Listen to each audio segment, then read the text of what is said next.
Hi, Kelsey here, and today we're going to make the same card in Design Space and then in Inkscape. And the reason I want to show these side-by-side comparisons is to show you that if you can work in Design Space, you can work in Inkscape. So let's get started in Design Space and build a basic card. So you're going to pull out a square and we're going to change it into a rectangle. Most cards are any sort of rectangular size, like a 7x5 or a 6x8. So I'm going to make mine a 7x5, which means I need to unlock it and make it a 10x7. That way, when we fold it, it's a 5x7. And once I have my rectangle shape, I'm going to change the color just so it's easier to see the score lines when we put them on. And since it's almost Valentine's Day, we'll make this a Valentine's themed card. You're going to go ahead and grab this little line that is in the top left corner of Design Space Shapes. This is going to be your score line. Make sure that in the right column it does say score. If not, you'll have to change it. You want to make this the same size, so we're going to make it 7 inches long, and then we're going to completely center both together. Make sure that it's centered nicely. And then once you have that centered, you have the base of your card. Make sure you hit attach so that the score line actually goes onto the card. So let's add some text. I'm going to say, love you always. I'm using font Annie Carroll, and I got this on makersgonnalearn.com. Once you have everything changed over, I'm going to break this apart by letter, and I'm going to then reattach the letters to the appropriate word. They really should include something where you break it by word, but for some reason, Design Space doesn't have this. So I'm going to click all the letters and I'm going to weld them together. And I'm going to do the same with the other two words. Once you have them separated by word, then we can start building our card a little bit more. And again, this is going to be a super basic card because I want to show you just the basics of Inkscape versus Design Space. Now we're just going to line everything up. I'm going to do it in a cascading pattern. And don't forget to use the tools that Cricut provides you. There is a way to make everything even. It's not always visually beautiful, but it does help as a good guide. So you would line everything up the way you want and then click all three.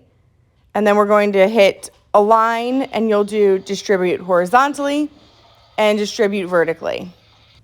Once these are in the position that you want them in, you can go ahead and hit attach. And now they'll cut this way. You can also just leave them unattached if you want to save paper. Our next step is to offset our letters so that we have a little bit of height on our card. And then this is up to you on how many layers you want to do. I'm only doing one, and so I'm going to make it a decent size, and then I'm going to move the letters over or the backdrop over so that it looks more like a shadow. And I'll show that after we get back from our Inkscape design. So let's go ahead and open Inkscape, and if you need to download this, you can find the link below. It is a free software. Start by grabbing a rectangle, and we're going to drag it out. To make any changes in color or size, we're going to hit the arrow in the top corner, and then pick a color down below. And then up here in the top, I'm changing this to inches so that I can work in the same unit that we worked in Design Space. And just like before, we're going to do 10x7. Now over on our left, you're going to want to grab the top one that looks kind of like a pen. It's the B short key, and we're just drawing a straight line. This is going to be changed into our score line. This is a really great tool to use. So go ahead and grab that arrow again, and we're going to make sure that our line is perfectly straight. So if you want to have the align and distribute, you're going to have to add it right here on the side, and the shortcut key is right here. I'm using a Mac, so it is Shift Command A, and this will give you the Align tab. Once you have it pulled up, we're going to be working with nodes, so go ahead and grab that line again, and go up to the corner over here and change it to nodes. Now we want to align just these two nodes here, and you're going to use this button. That'll make them perfectly straight vertically. My last step is to highlight over both and align again, but now we're going to center just like we did in Design Space. So we want to make sure that it is centered, and you can do that over here on the panel. When you're learning, take your time and play around with these buttons. Messing up is a great way to learn. So while I still have them both highlighted, I'm going to group them. This will just make it easier over in Design Space. So while both are highlighted, click on Object and then Group. And now the base of your card is done here. So now let's add the text just like we did before in Design Space. Start by grabbing a text box. And we're going to type out the same thing, love you always. And we're going to use the same font that Annie Carroll. So up top, you can change the font. My Inkscape has been a little buggy. Again, it is a free software, so sometimes it's not perfect. So I'm going to change my font to Annie Carroll. And I'm going to make that L lowercase like we did on the other card. And now we have to make this into an SVG format. So go ahead and go to Path up top. And while those words are highlighted, you're going to want to make sure you click Object to Path. This took the object, the font, and made it so it has nodes so that your Cricut can read it. But each letter is now individual, so we have to attach them.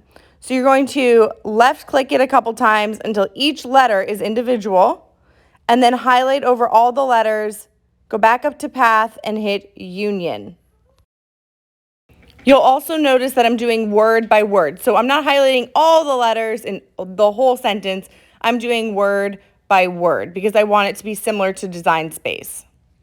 So now we can go ahead and move them over. So I grabbed all of them, but each word you can see is individual. And I'm just resizing a little bit and I'm going to move them around. Again, Inkscape can be kind of finicky, so you might have to double click, triple click on things until you get to the right piece that you want. I tried doing the distribute horizontally and vertically again. It didn't work how I wanted, so I just ended up manually moving them around to where I wanted. And once they were in the position I wanted them to be in, I unioned them again. So now this is a permanent thing. So now they are in this position and they are basically one piece. It's kind of like when you weld on Design Space. So now I'm going to duplicate this. So I just right clicked and hit duplicate. And now I have two of the same thing.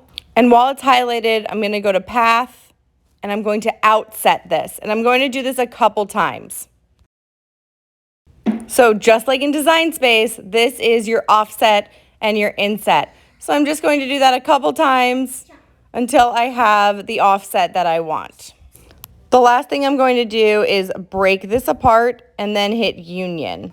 And what this is going to do is make sure that there are no little pieces that we're missing.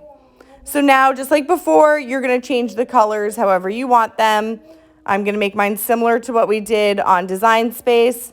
And then your last step is just to save this. So now that it's saved as an SVG file, you can sell any SVG file that you create. So unlike making it in Design Space, you can export it and you can sell it on Etsy. You can send it to your friends. You can put it out for free on the internet. So there are a lot more options now that you can make your own SVG compared to when you have it just in Design Space. And again, this is just the basics.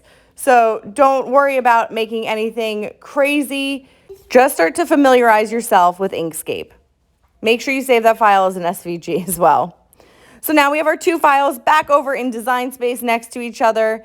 You can mess with them, play around with the sizing. Before you send this though, if you notice, we do have that line in the SVG that we made in Inkscape. So we're going to have to grab that line. And then in the top corner, we're going to change it to a score line. You're going to want to make sure that you go ahead and attach that back to the card. I'm just going to send this to the back so you can see it. And now these cards look super similar. They're almost the same. So we can get started on assembly. I'm still learning the art of card making, so I'm kind of speeding through this. I grabbed some scrap paper and I made some rectangles just out of white. I glued it down with my Barely Arts glue, and then I used some washi tape for a design. I'm using a blade that I got at the dollar store, so nothing fancy. And I also got this washi tape from Barely Arts. So I will leave a link below with a coupon code for 10% off at Barely Arts. So again, I'm just going through assembly. This is nothing crazy. I'm using washi tape. I'm using craft glue.